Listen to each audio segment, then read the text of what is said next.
नमस्कार, मैं हूं शशि रंजन और आपका बहुत बहुत स्वागत है जनता प्रेस कॉन्फ्रेंस में।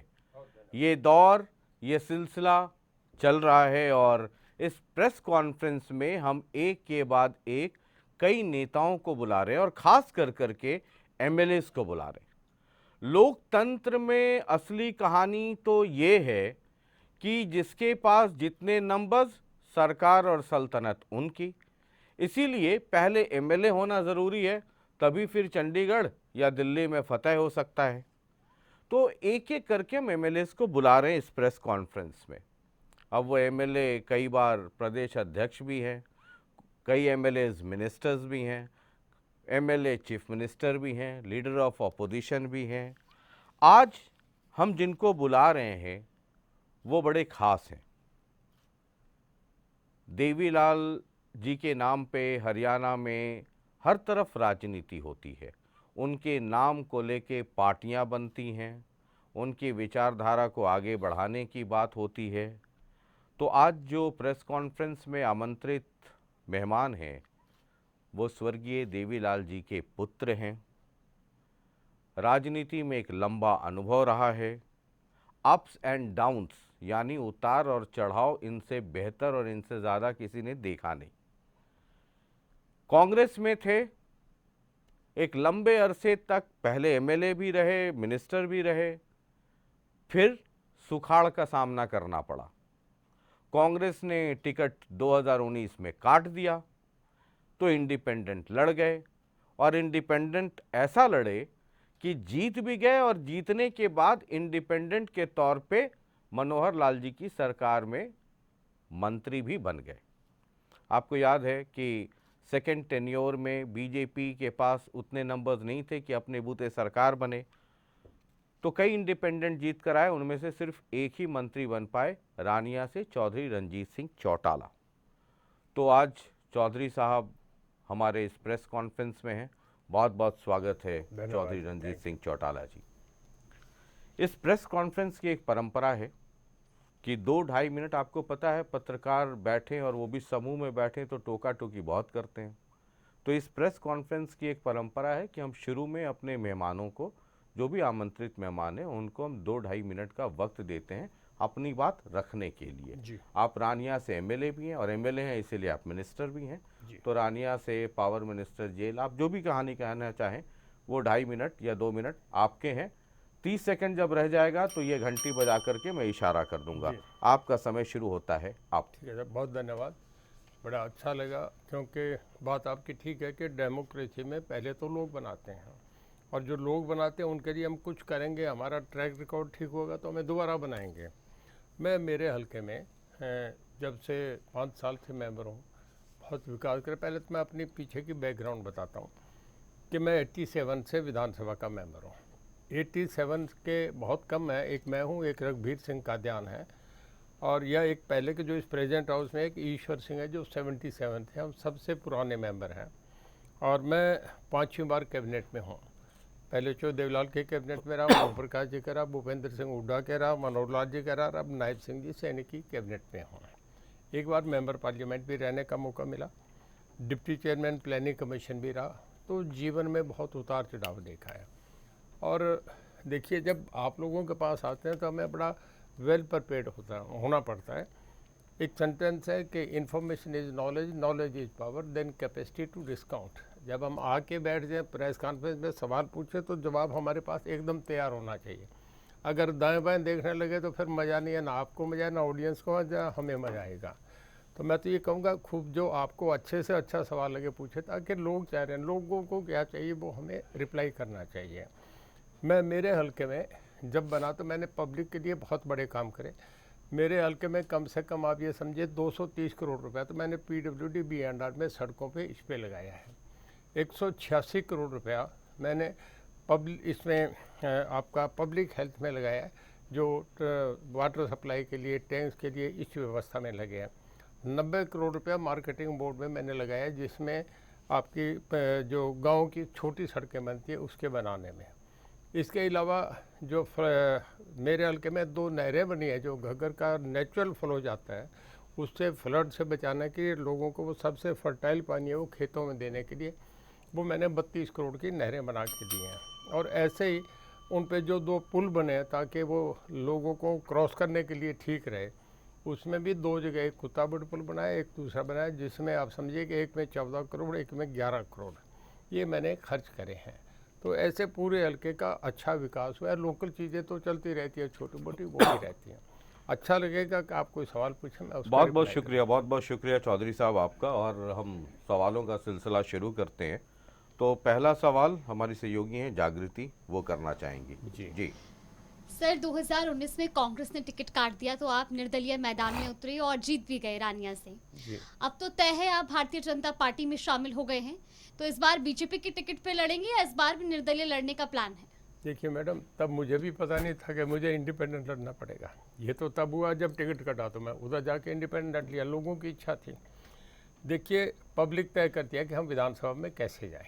ये हमारे मन से यार टिकट नहीं है। कई बार टिकट मिलते हैं जो हार भी जाते हैं, कईयों को टिकट मिलता है जो जीतते भी हैं।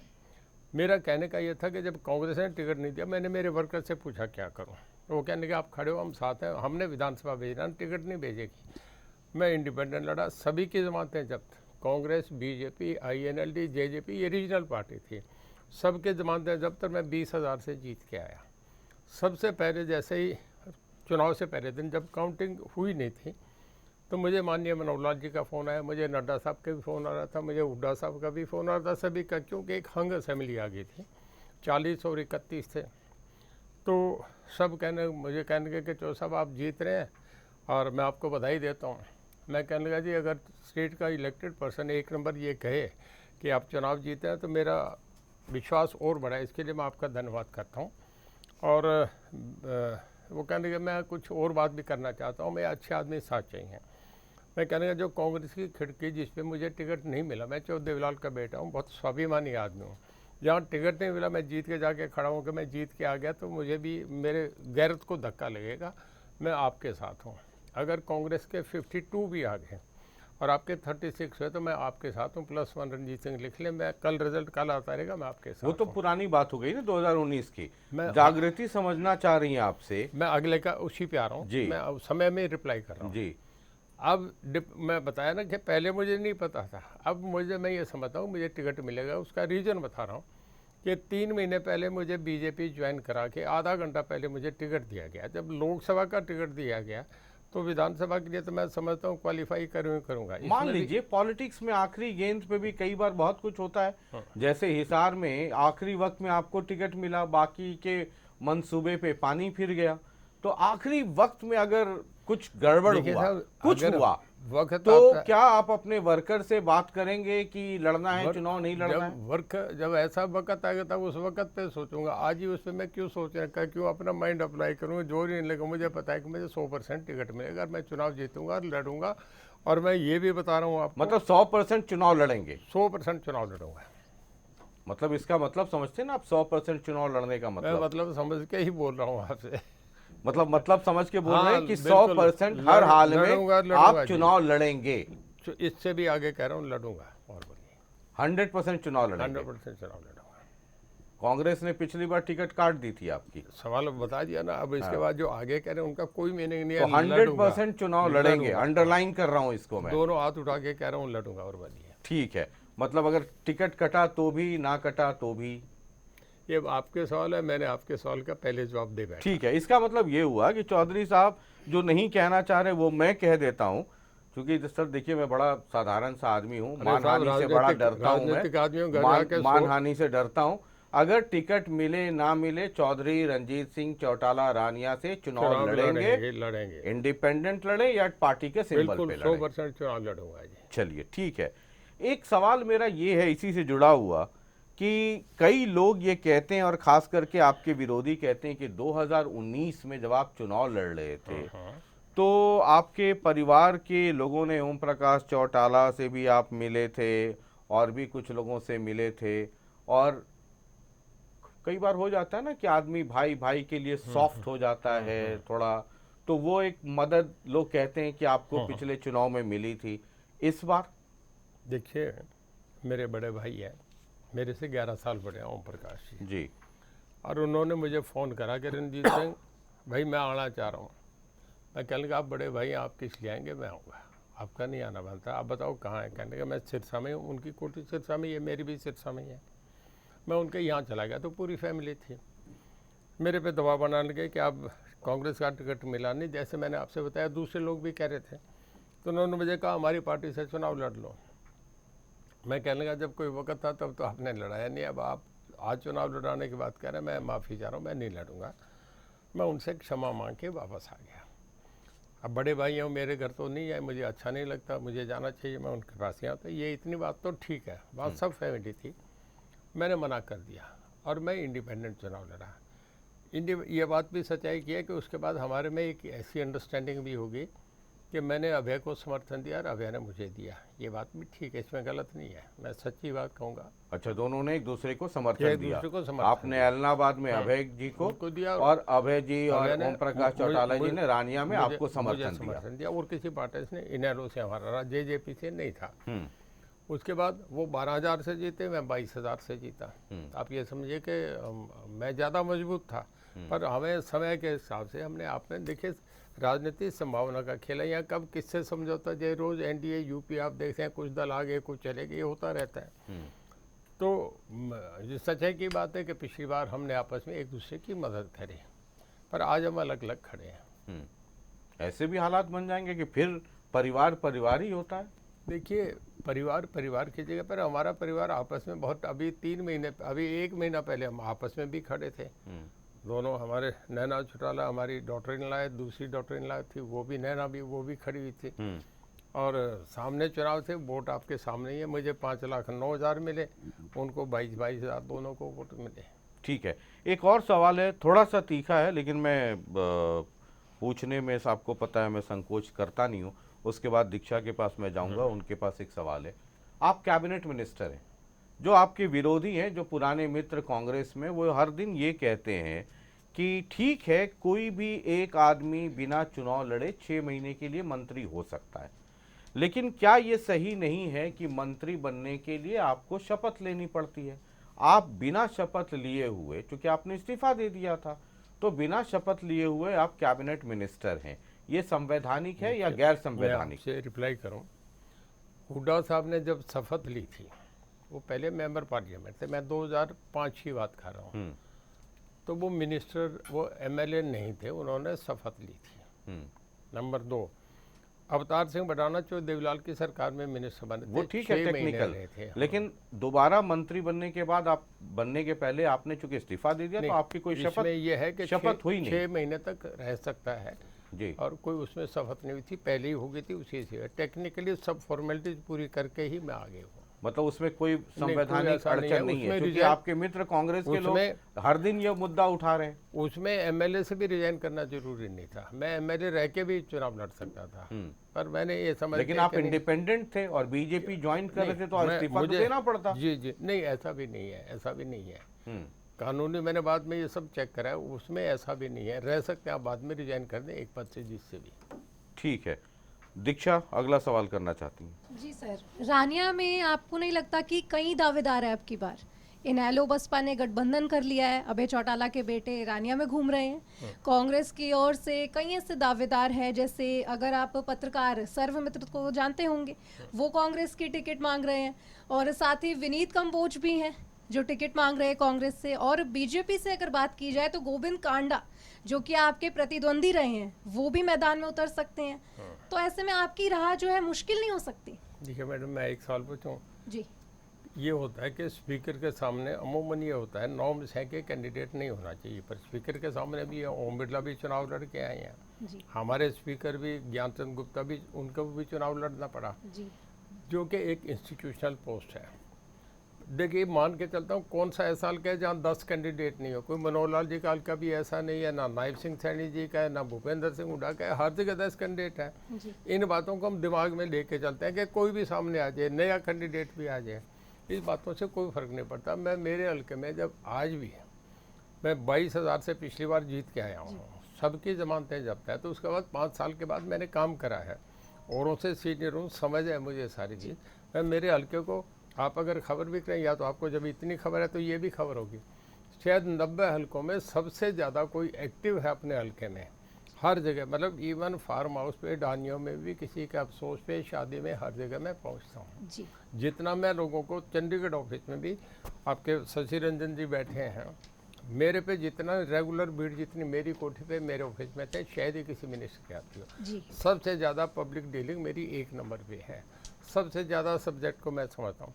मुझे इस बात का कोई खतरा नहीं, कितना ही बड़ा कैंडिडेट कितनी अलायंस करके आ जाए, मेरा हल्का मेरा अपना सेफ है। यानी कि रानिया में कोई भी कोई कंपटीशन भी नहीं। चुनाव हो जाए, मैं कोई टेंशन नहीं रख रहा। ठीक है, अगला सवाल अंजलि करना चाहेंगी।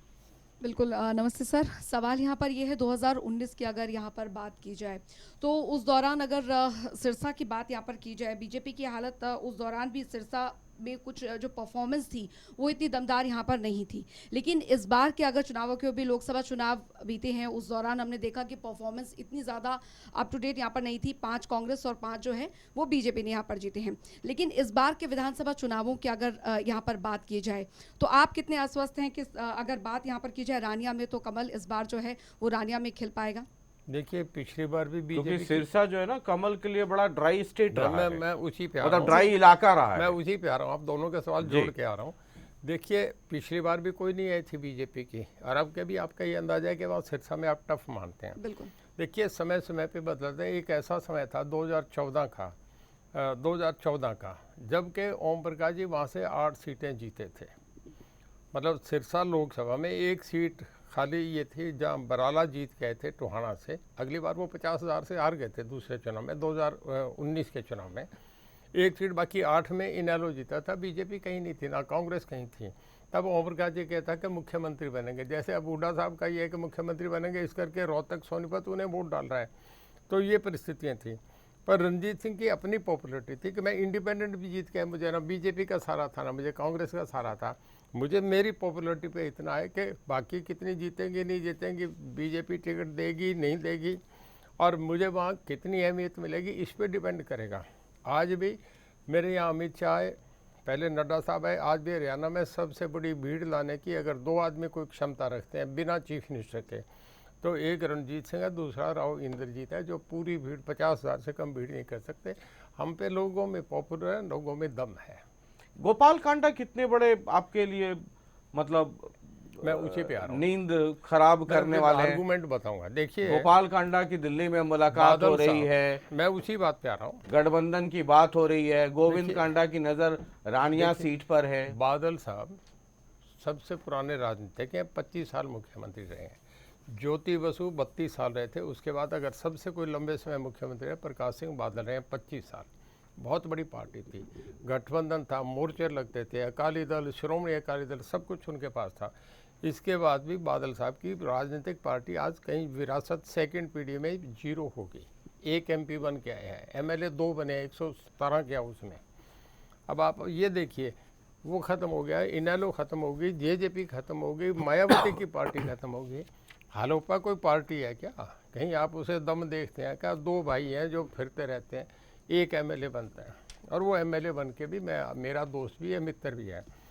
कोई विधानसभा में परफॉर्मेंस नहीं, कभी कॉन्स्टिट्यूंसी में जाने का काम नहीं, केवल अपने ही बिजनेस करते हैं, CLU लेते हैं, प्लॉट काटते हैं, बेच देते हैं, गोवा चले जाते हैं। आप गोपाल कांडा की बात कर रहे मैं हैं? गोपाल कांडा की बात कर रहा हूँ। तो गोपाल कांडा तो इतने करीबी हैं कि नायब सिंह सैनी पता नहीं कितनी बार उनके कुटिया हुआ है, वो जाए, उनका वो अपना उनकी पर्सनल- मुलाकात दिल्ली में हो रही है, गठबंधन की बात हो जाती है। दोस्ती की बात है, मैं वो कह रहा हूँ जो जनता में है, वो बात आपसे कह रहा हूँ। तो गोपाल कांडा कोई थ्रेट नहीं है, गोविंद कांडा कोई थ्रेट कोई नहीं? थ्रेट नहीं है, कोई भी आ जाए सामने, मैं कोई भी कह दिया, कोई चैलेंज नहीं है।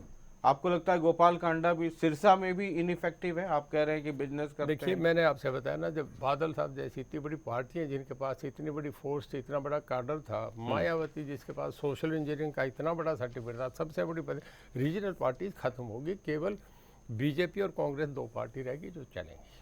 तो गोपाल कांडा की पार्टी का नहीं, कोई कहीं वजूद भी नहीं है, कहीं भी नहीं है। मैंने आपसे बताया, उन्हें अपनी सिरसा सीट भी अगर वो बीजेपी से लड़ते हैं तो फाइट में, नहीं तो कहीं भी नहीं है।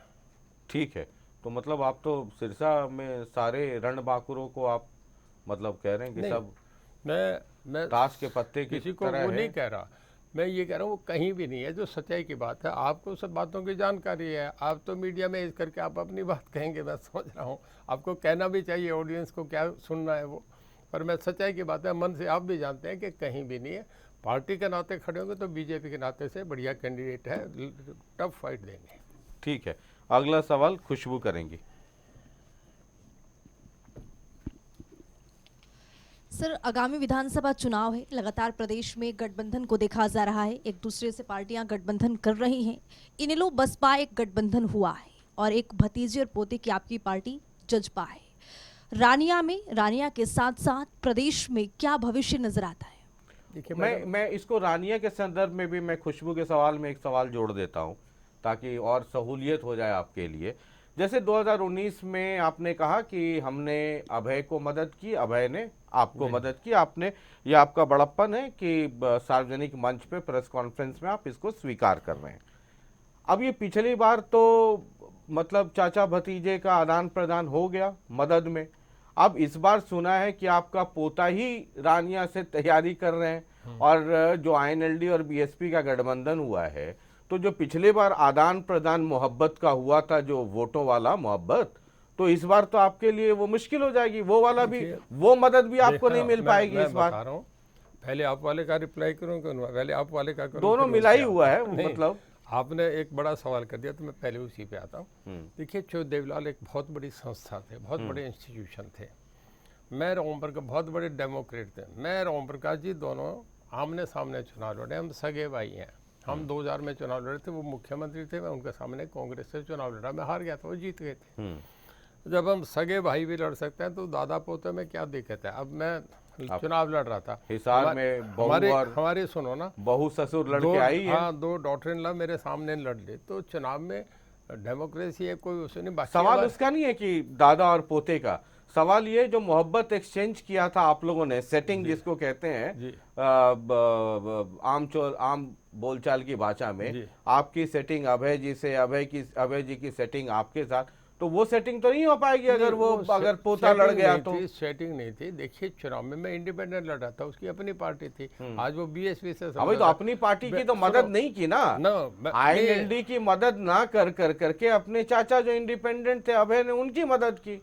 आईएनएलडी इंडिपेंडेंट में कोई घना अंतर नहीं है, ये आप भी जानते हैं। आईएनएलडी एक उनकी अपनी एक फैमिली की पार्टी है, जिसको चाहे खड़ा कर दें, जिसको चाहे बना दें। जब ये हो गया तो फिर उन्होंने भी अपना खड़ा कर दिया, फिर डमी कैंडिडेट आपके उन्हें भी जरूरत थी मेरे को, और मुझे भी जरूरत थी। मैं भी रिस्क नहीं लेना चाह रहा था कि ठीक होता है, कोई ठीक तरीके से सॉफ्ट कॉर्नर मिले तो कर लेना चाहिए। दोनों ने करा, वो माने नहीं माने, मैं सच्चाई की बात मानूं, जनता जानती है, कहीं जाके तो वो सेटिंग हो गई। दूसरी बात में मैं आपकी रिप्लाई पे आ रहा हूँ, आप सेटिंग समझे किस भाषा में समझे आपका निर्णय है। मैं आपके सवाल पे आ रहा हूँ। देखिए, आईएनएलडी बीएसपी का अगर किसी को चिंता हुई है ना, तो भूपेंद्र सिंह हुड्डा को ही है। वो जितना आपका समझ रहे हैं ना, जो जाट या उसमें हम रामदास या कहते हैं, वो जो एक गठबंधन है, उसका जो नुकसान होगा वो भूपेंद्र सिंह हुड्डा को होगा, मुझे नहीं होगा। मुझे मेरा वोट बड़ा फिक्स्ड है। जो मेरे साथ 40 साल से जो जुड़ा हुआ वोट है, वो कहीं भी कोई से ना आ जाए, किसी से बीच में पीछे नहीं हटने का, हम अपना रास्ता बना के निकलेंगे। अगला सवाल जितेंद्र करना चाहेंगे। चौटाला साहब, आपसे सवाल ये है कि राज्य में कांग्रेस पार्टी के हौसले बुलंद है, खासकर लोकसभा चुनाव के बाद से। उधर दीपेंद्र हुड्डा जो है उस सरकार से लगातार हिसाब मांग रहे हैं, अभियान भी चला रहे हैं इसको ले करके। वही दूसरी तरफ अगर हुड्डा साहब की बात करें तो वो कह रहे हैं I am not tired not retired, यानी वन मैन आर्मी की तरह फिर से जो है वो सीएम बनने की हसरत जो है वो पाले बैठे हुए हैं।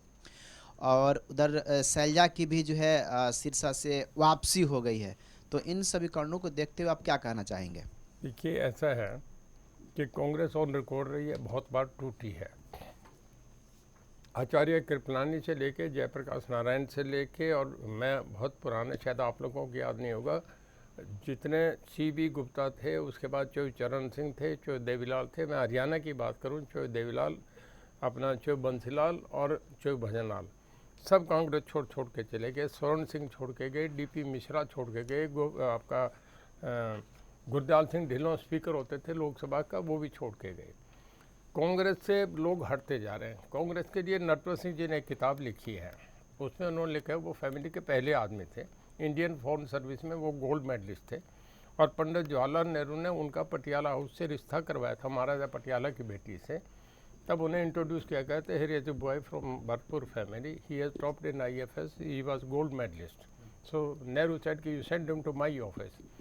इतना करीबी होने के बाद वो जहाँ भी इंदिरा गांधी जाती थी, सोनिया गांधी जाती थी, उनके साथ वो एस्कॉर्ट करते थे जब भी बाहर किसी देश में गए। कंवर नटवर सिंह ने लिखा है कि वेन एवर एनी मिनिस्टर और member parliament visit 10 Janpath they treat him as the servant of the family. तो कांग्रेस में कोई भी स्वाभिमानी आदमी ज़्यादा लंबे समय नहीं रहा, छोड़ के चला गया।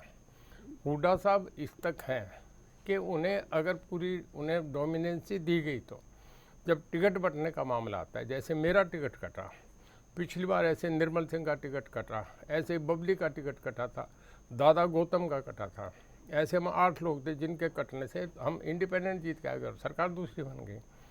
देखिए कांग्रेस में लास्ट में जाके कहीं प्रियंका दखल देगी, कहीं राहुल गांधी दखल देंगे। इस बात को पूरा हरियाणा जानते हैं कि राहुल गांधी कभी भी हुड्डा साहब को पसंद नहीं करते और चुनाव के मौके पे देखना बहुत टिकटें कटेगी और आपस में जितने ये दूसरे ये सब एक बात पे लग जाएंगे, कोई बन जाए, बीजेपी बन जाए, हुड्डा नहीं बनना चाहिए। जितने विरोधी, मैं नाम नहीं लूँगा, जिनका आप अभी चर्चा कर रहे थे, वो सारे के सारे हराने में लगेंगे। इलेक्शन मैनेजमेंट का होता है, इलेक्शन में अच्छे कैंडिडेट दे के बीजेपी कोई चांस नहीं लगी। पिछली बार आपने देखा जब मध्य प्रदेश का चुनाव आया तो उन्होंने नरेंद्र तोमर को खड़ा कर दिया, उन्होंने विजय वर्गीय को खड़ा कर दिया। तो जितने हमारे अच्छे अच्छे आदमी हैं पार्टी में, जैसे अब आपका टोहाना है, वहाँ वो सुभाष बराला को खड़े कर देंगे, कहीं कैप्टन अभिमन्यु को खड़ा कर देंगे, कहीं ओम प्रकाश धनखड़ को खड़ा करेंगे। ऐसे जितने उनके आदमी हैं, उन्हें चाहे मेंबर पार्लियामेंट को भी चुनाव लड़ाना पड़े तो बीजेपी अच्छे मजबूत उम्मीदवारों को मैदान में उतारेगी। आपके टिकट पे इसका असर नहीं पड़ेगा? क्योंकि मैं इसलिए जिक्र कर रहा हूं कि आप कह रहे हैं कि बीजेपी सारे मजबूत, अभी आप सिरसा से, चूंकि आपको सिरसा बीजेपी के लिए बड़ा सेफ सीट माना जाता था, नॉन जाट पॉलिटिक्स का भजन लाल जनक रहे हैं और वो गढ़ माना जाता है, कैपिटल माना जाता है, और बीजेपी को इतना समर्थन है, बावजूद उसके आप हार करके आए, तो आपकी रानिया पे इसका असर नहीं पड़ेगा क्या? नहीं, मैं नहीं मानता। देखिए मेरा अपना वहाँ असर है, मैंने वही जो आपसे कही कि जो मजबूत उम्मीदवार देख के खड़े कर जाएंगे, उसमें रानिया में सबसे मजबूत उम्मीदवार मैं हूँ। जब मैंने हिसार लोकसभा में, मुझे आप समझिए कि चौटाला मेरे गांव से हिसार जो है वो 230 किलोमीटर दूर है और 230 किलोमीटर दूर जाके मैं तो केवल 30,000 वोटों से आ रहा था। अगर हमारे फैमिली के मेंबर नहीं खड़े होते, लोगों में एक मैसेज गया ना, यार जो देवीलाल का परिवार है, देखिए 3 जगह खड़े हो गए, बहुएँ खड़ी होगी, इस बात का भी मुझे नुकसान हुआ। नहीं तो मैं चुनाव जीता हुआ था, आप भी चुनाव विजिट करके आए थे, कोई नहीं कहता था कि रणजीत सिंह चुनाव हारेगा। तो जब मैं यहाँ इतने बड़े वोट बैंक लेता हूँ तो मेरा अपना घर है जहाँ मैं रोज़ काम करता हूँ, रोज़ लोगों के बीच में रहा हूँ, तो मुझे वहाँ तो कोई डर है ही नहीं। ठीक है, तो आपके ही घर चलते हैं रानिया। रितेश अगला सवाल करेंगे। सर नमस्कार, मेरा सवाल हल्के के विकास को लेकर है। 2019 में आपने शानदार जीत हासिल की बतौर निर्दलीय, लोगों ने भरपूर आपको समर्थन दिया, लेकिन लोगों का और विपक्ष के नेताओं का ऐसा आरोप है कि पिछले 5 सालों में कुछ खास बदलाव नहीं आया है। जो मूलभूत परेशानियां थी वो आज भी मौजूद हैं। सड़कों की बात कर लें, मुख्य शहर की सड़कों में जलभराव होता है, अभी हाल में मानसून का सीजन देखने को मिला और उसमें भी इस तरह की समस्याएं पैदा हुई। लोगों का ये कहना है कि पिछले 5 सालों में कुछ खास बदलाव आया नहीं है, मंत्रिमंडल में शामिल होने के बावजूद भी। अब मैं आपके सवाल का जवाब दूँ, आप सुनिएगा। देखिए बेसिकली वो रूरल कॉन्स्टिट्यूंसी है, शहर है, उसमें सारे 30,000 वोट, 30,000 का शहर है, मतलब आप कस्बा है, वोट कस्बा है, 17,000 18,000 वोट है, गांव जैसा ही है। हमारे चौटाला गांव के 14,000 वोट हैं, मतलब वो एक गांव ही मैं रहता हूँ। गांव में लोगों को 2 चीज़ें चाहिए, बिजली और पानी। गलत तो नहीं कह रहा। मेरे हल्के में आप जाके पूछें, पिछले 5 साल में घग्गर का पानी जो सबसे ज़्यादा फर्टाइल है, जो जिसमें सब खेतों से पानी, खाद और जो ऊपर की मिट्टी का सब साथ बहा के लेके जाता है, जिसे फ्लड का पानी कहते हैं, ये पानी भाखड़ा के पानी से कितना ही 10 गुना ज़्यादा बेहतर है। इसमें फिर खाद डालने की भी ज़रूरत नहीं पड़ती। मेरे हल्के में 12 गाँव में अब जा रहा है, पहले 26 गाँव में, आप ये समझिए कि 38 गाँव में मैंने पानी की सिंचाई की व्यवस्था करी है। ये मेरे कार्यकाल में हुआ है। नंबर 2, बिजली के मामले में मैं आज हरियाणा गुजरात के बाद नंबर 2 पे है। मैं राष्ट्रपति से सम्मानित हूँ फॉर सोलर कंजर्वेशन के लिए, ये पहला मंत्री हूँ जिसको ये मिला है।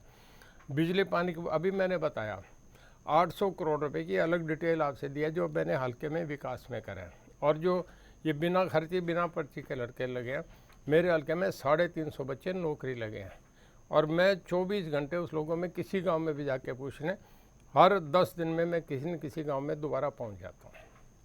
तो ये है न, दूसरे तो कभी गए नहीं, दूसरे तो अब रामलीला करते घूमने लगे, अब वो जाने लगे, वो कभी गए नहीं हल्के में भी। ठीक है, अगला सवाल जागृति। और उन्हें दूसरे नहीं, मैं फिर जी। उन्हें दूसरे से तीसरे गांव में जानते नहीं, कौन है, कहीं जाके पूछो रणजीत सिंह कौन है, सब जानते हैं। ठीक है, जागृति।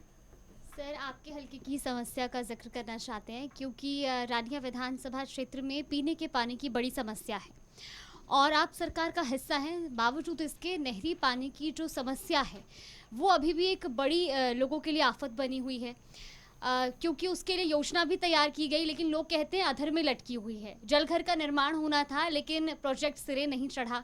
और सर, ये सवाल हम नहीं कर रहे, वहाँ के जो लोग हैं और ख़ास तौर पर जो राजनीतिक दल हैं वो भी ये प्रश्न चिन्ह खड़ा कर रहे हैं।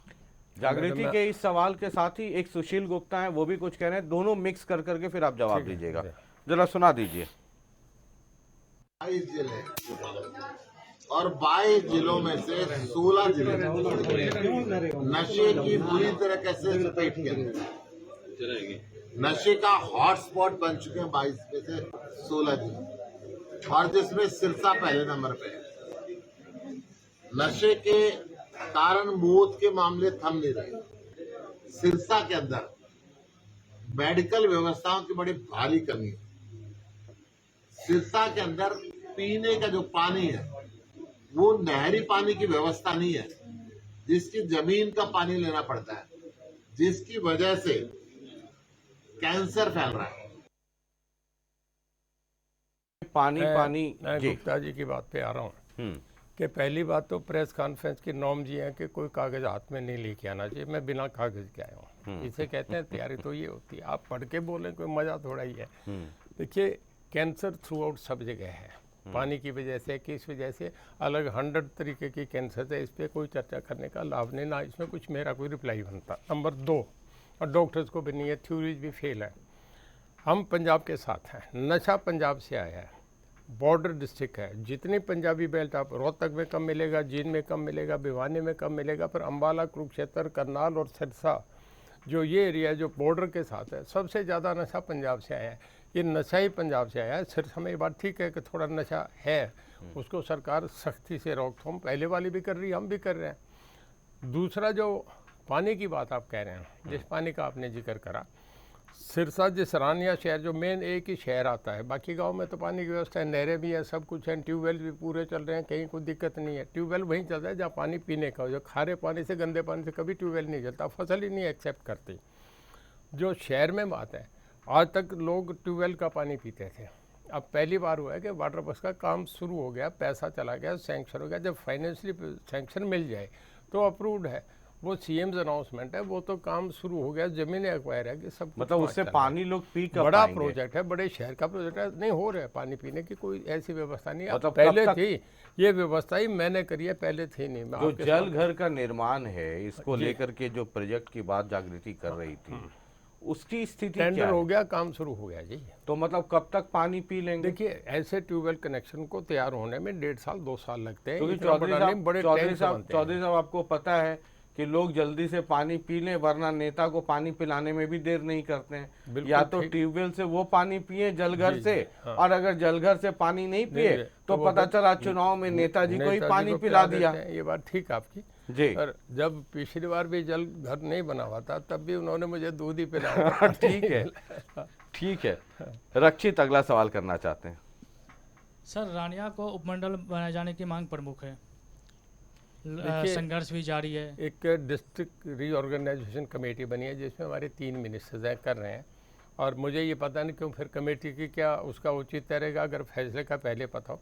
उसमें हमने हमारा केस पुख्ता तौर पे सबमिट करा है, जो उसके लिए पैरामीटर्स हैं वो सब हम क्वालिफाई कर रहे हैं। हमें उम्मीद है कि हमारा सब डिवीज़न बनेगा, बाकी फैसला तो कमेटी करेगी।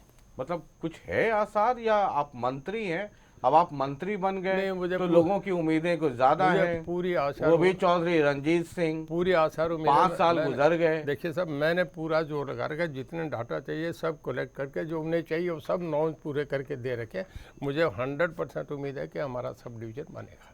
ठीक है, हम जब रानिया की और सिरसा की बात कर रहे हैं तो एक और जाना पहचाना चेहरा है, जरा उनको भी सुनिए, पहचान जाएंगे आप। सिरसा एक रिमोट एरिया है, एजुकेशन के स्तर पर भी पिछड़ा हुआ है और सबसे बड़ी मांग यहाँ पर है मेडिकल कॉलेज की, कि हमारे बच्चों को दूर ना जाना पड़े।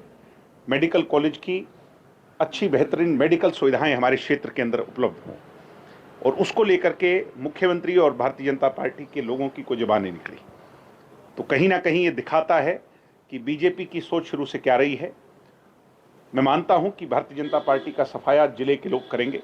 आने वाले विधानसभा चुनाव में बीजेपी नाम की पार्टी को सिरसा जिले के अंदर तो कम से कम कोई सीट नहीं मिलने जा रही।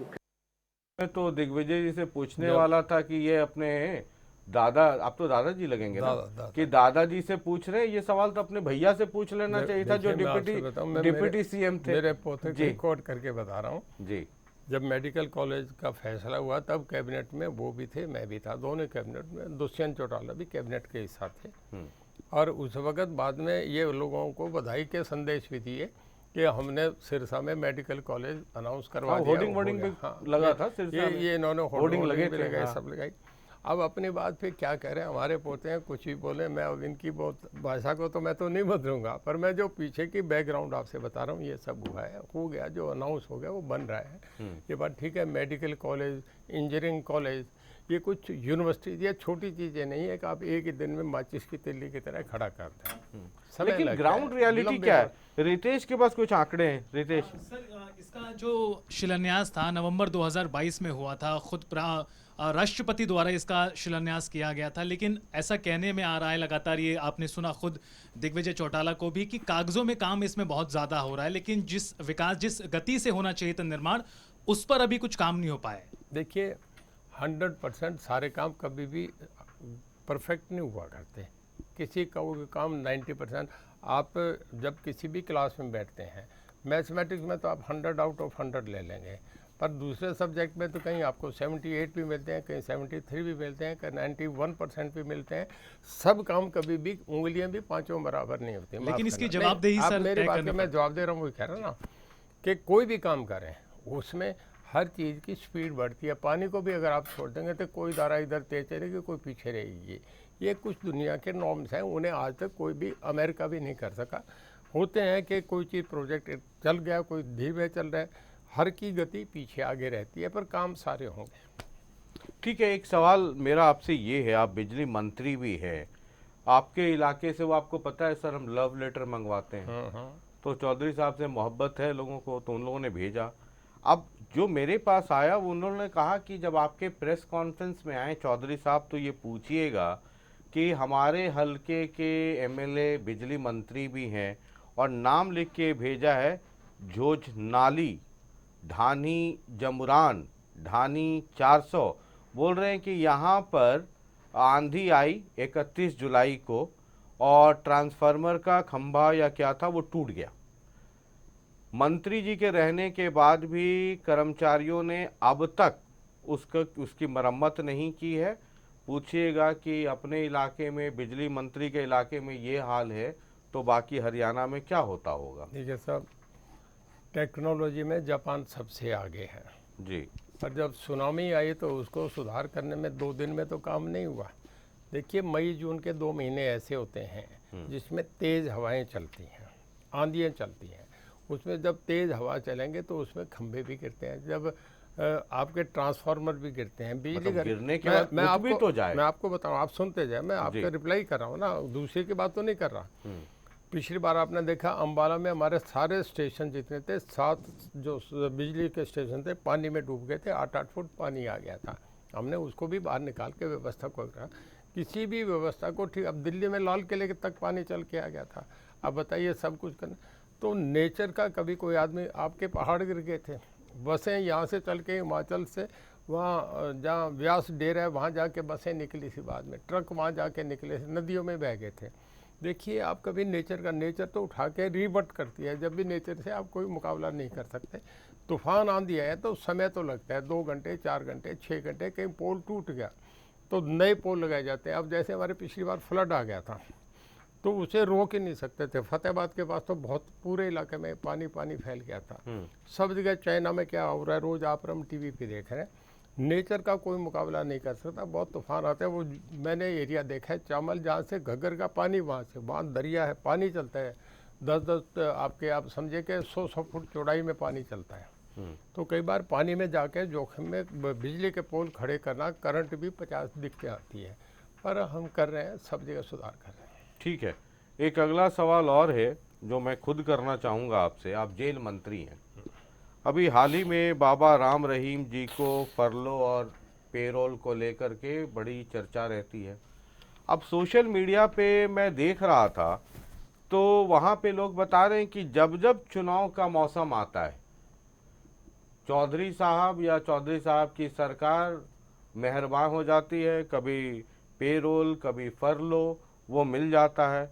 अभी फिर राम रहीम जी को 24 अक्टूबर 2020 राम रहीम जी को पहली बार 2020 में मिला और अभी फिर जाकर के पेरोल या फरलो जो भी मिल गया।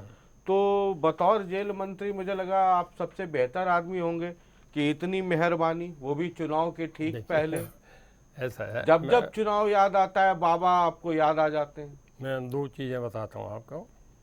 हमारी जेल में 25,000 कैदी हैं, और जब कोई आदमी 3 साल की जेल काट लेता है, उसके बाद उसका राइट बनता है, फंडामेंटल राइट में, कि उसे बेल भी मिलेगी, फरलो भी मिलेगा।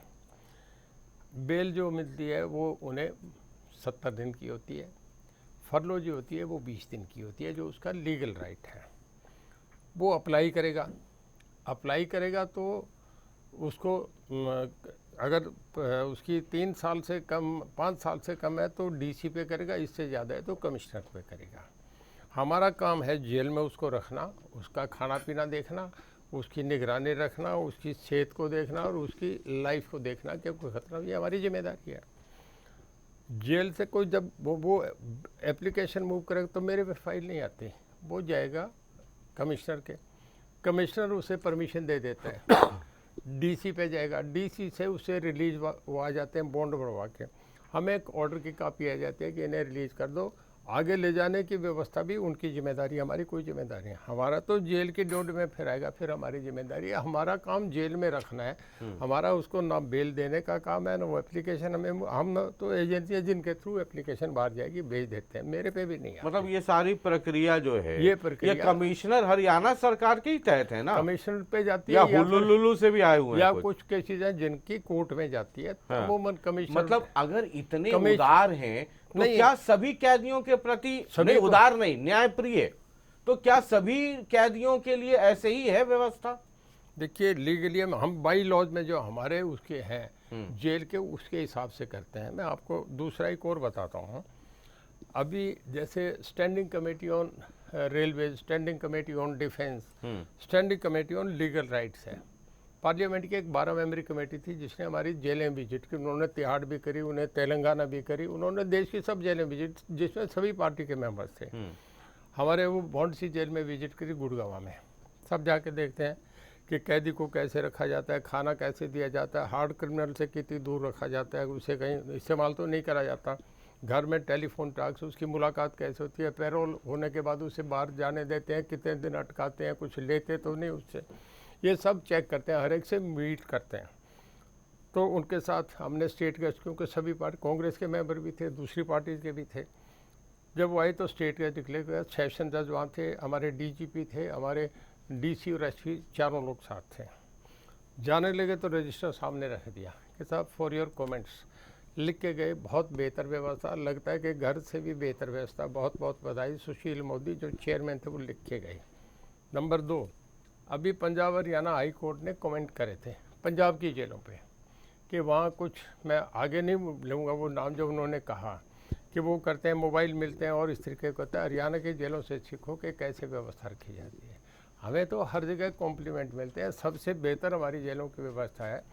पर ये बात ठीक है कि कोई पैरोल आपने भी औरों को जब पैरोल मिलती है या फरलो मिलती है, आपने एक का भी नहीं पूछा, आपने केवल मैं तो पूछ रहा हूँ, मैं तो पूछ रहा हूँ हाई प्रोफाइल भाई। प्रेस कॉन्फ्रेंस में चौधरी रणजीत सिंह चौटाला है ना, हरियाणा में तो मतलब कई करोड़ आबादी है, तो सब तो आए नहीं। और जनता उनको, आपको भी सुन रही है, मुझे भी सुन रही है। मैं ये कह रहा हूँ बाकी जो 25,000 लोगों को मिलता है उनका किसी का भी सवाल नहीं होता, ये उनका अपना लीगल राइट है, उन्हें देने पड़ती है, हम रोक नहीं सकते।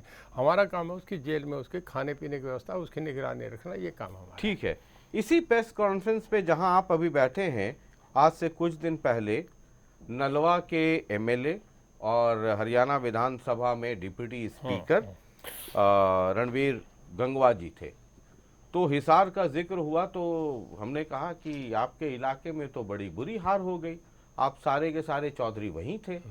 तो उन्होंने कहा कि हमने तो अपनी पूरी ताकत लगाई थी, अब कोई कैंडिडेट हिसार से, सिरसा से कई 100 किलोमीटर दूर से आए थे, मतलब लब्बो लबाब ये कि इतने दूर से आए थे, कोई चूक रह गई होगी, है ना।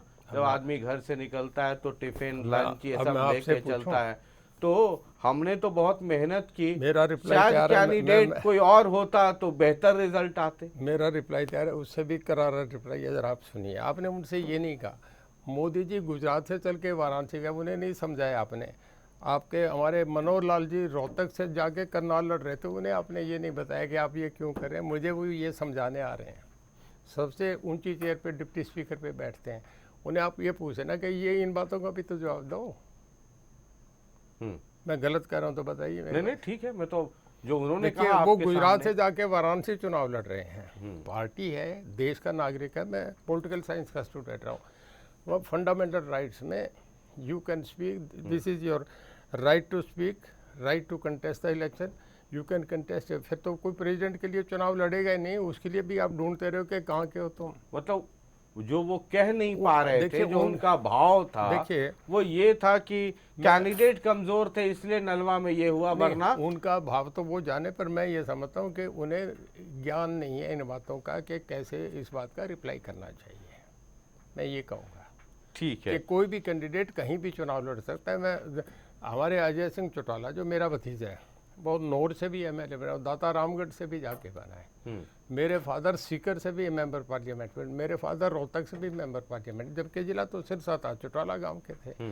ये बातें तो सब सामने उदाहरण है। फिर एक आदमी कोई अगर अनजाने में कोई अपने बोलेपन की बात करे तो किसी की अज्ञानता का तो कोई रिप्लाई नहीं होता ना। ठीक है, तो ये आपका जवाब है रणवीर गंगवा जी को। जी ठीक है। नहीं मेरा ठीक है, इन्वर्टेड को मैं कह रहा हूँ, ऐसा ही बता दें आप। नहीं तो आप जो कह रहे हैं वो सुन रहे हैं। हमारा काम तो सर महाभारत के संजय वाला बताना चाहिए कि कोई आदमी कभी किसी को ऐसे कोट नहीं करे, समझ के कोट करे। ठीक है। 2019 में करीब 30 साल के बाद आप चंडीगढ़ पहुंचे थे, अब 2024 है, तो 2019 में चंडीगढ़ पहुंचे, 30 साल का वक्त लग गया, तो आप 5 साल अभी चंडीगढ़ रहे, अब 2024 है, तो ये 5 साल 10 साल हो जाएगा या फिर अगले 25-30 साल के लिए इंतजार करना होगा? चंडीगढ़ तो मैं 63 से हूँ।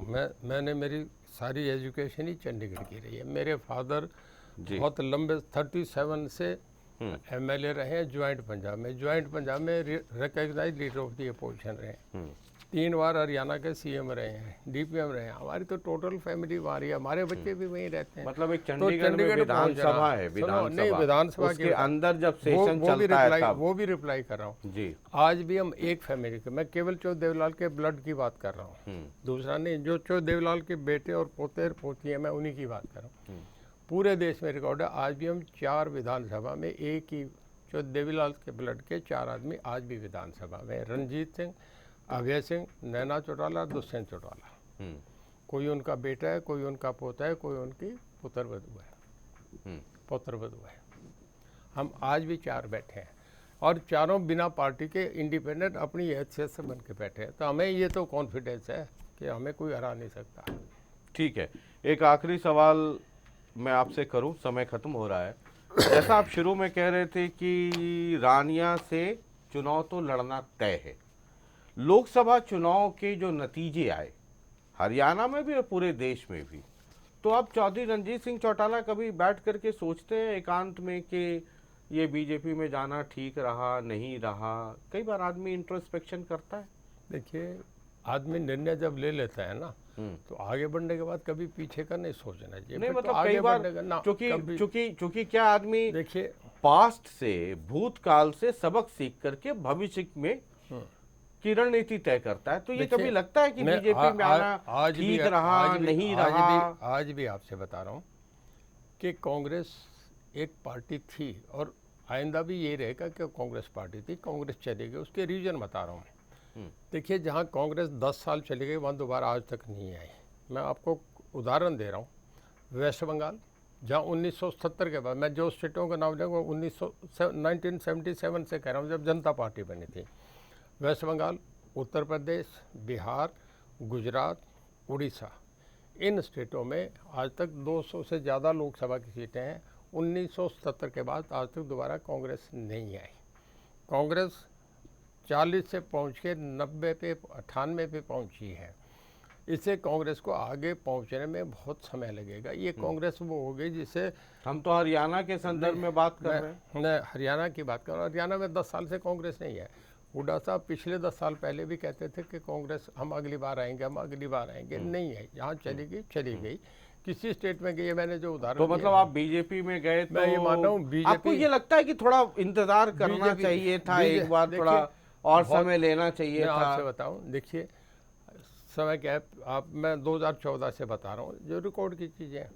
2014 में बीजेपी की 47 सीटें थी अकेले की, 4 से 47 पे आई थी। देखिए, अब 4 से एकदम 47 पे आना। उसके बाद अगले 2019 में 40 सीटें आई। अब भी लोकसभा के जो परिणाम है, इसमें 44 में जीती और 42 में कांग्रेस जीती। हाँ भाई, पिछली बार 79 में जीती थी, लोकसभा में लीड था 79 में, आया 40। तो इस बार लीड है 45। तो कांग्रेस वाले कहते हैं कि बताइएगा बीजेपी वालों को, गुणा भाग करें कि अब इस बार फिर कितनी आएगी? 79 में कहाँ जीती थी? पिछली बार 2019 में जो लीड थी लोकसभा में, 2019 में विधानसभा की लीड होता है। 2019 के लोकसभा में लगभग 79 विधानसभा में लीड थी, और असली वाले विधानसभा में आई 40। इस बार लीड 44-45 पे है। तो बोले कि एक बार गणित कर लीजिएगा, गुना भागी तो करना है, तो फिर कितना आएगा? पिछली बार का विधानसभा का करना ना, 40 थी अब 44 है, इस पे भी तो आ जाओ। जब वो कह रहे हैं तो हमारा भी तो आर्गुमेंट है ना। हाँ, पिछली बार विधानसभा 40 में जीते थे हम जी। 2019 में जब मैं सपोर्ट करके आया हूँ, जब हम 7 आदमी इंडिपेंडेंट भी सपोर्ट करने आए, जब विधानसभा में 2019 की विधानसभा में 40 पे कांग्रेस जीती थी। आज इस लोकसभा के इस चुनाव में भी हम 44 सीटों पे आगे हैं, कांग्रेस केवल 42 पे है। ठीक है सर, एक आखिरी सवाल जो पहले भी किया था और उसके साथ ही प्रेस कॉन्फ्रेंस का में आने के लिए आपका शुक्रिया अदा करें। तो चौधरी रणजीत सिंह चौटाला 2024 का चुनाव लड़ेंगे, और वो भी रानिया से लड़ेंगे जी। कोई इफ एंड बट नहीं है। बट सिंबल पे, विदाउट सिंबल, कोई दिक्कत नहीं है। देखिए, लड़ना चाहूँगा सिंबल पे। हाँ, इन केस कोई ऐसी घटना होती है तो भी चुनाव तो लड़ूंगा। बहुत बहुत शुक्रिया, बहुत बहुत शुक्रिया इस प्रेस कॉन्फ्रेंस में आने के लिए। रणजीत कह देता है, उस बात से कभी पीछे हटता नहीं। मैं बड़ा नॉन आदमी हूँ, बड़ा साफ आदमी हूँ, खुला आदमी हूँ। यही हमारा जीवन का चाहत है कि बीजेपी के सिंबल पे लड़े जी। अगर ऊंच नीच हुआ तो भी कोई बात चुनाव नहीं है, लड़ूंगा, जो चुनाव आयोग सिंबल दे देगा उस पे ही लड़ेंगे, लड़ूंगा जी। इंडिपेंडेंट लड़ूंगा और विधानसभा पहुंचूंगा। ठीक है, बहुत बहुत शुक्रिया। धन्यवाद। तो चौधरी रणजीत सिंह चौटाला है। अब इस प्रेस कॉन्फ्रेंस में 2-3 हेडलाइंस तो है ही। लोग भीतर खाने ये बात करते थे कि 2019 में INLD यानी कि ओम प्रकाश चौटाला जी, अभय चौटाला जी और रणजीत सिंह चौटाला जी के बीच में सेटिंग थी। चौधरी साहब दिल के बड़े साफ आदमी हैं, कह रहे हैं कि हाँ थी, हमने उनको मदद की, उन्होंने हमें मदद की। और दूसरी चीज़ कह रहे हैं कि चाहत तो है कि बीजेपी के टिकट पे लड़े, और उन्हें भरोसा भी है कि बीजेपी टिकट देगी। लेकिन आपको पता है क्रिकेट और पॉलिटिक्स में कई बार आखिरी गेंद पे भी दाएं बाएं हो जाता है। अगर हो गया तो कह रहे हैं जो चुनाव आयोग सिंबल दे दे, वो इंडिपेंडेंट को चुनाव आयोग ही सिंबल देती है बाद में नॉमिनेशन फाइल करने के बाद। बोले लड़ना तो तय है, कमल के फूल पे या बिना कमल के फूल पे लड़ेंगे, और ज़रूर लड़ेंगे। बहुत बहुत शुक्रिया, नमस्कार, और लगातार देखते रहिए प्रेस कॉन्फ्रेंस। एक के बाद एक कई हेडलाइंस आ रही हैं। और बाकी खबरों के लिए जनता टीवी। बहुत बहुत शुक्रिया। नमस्कार।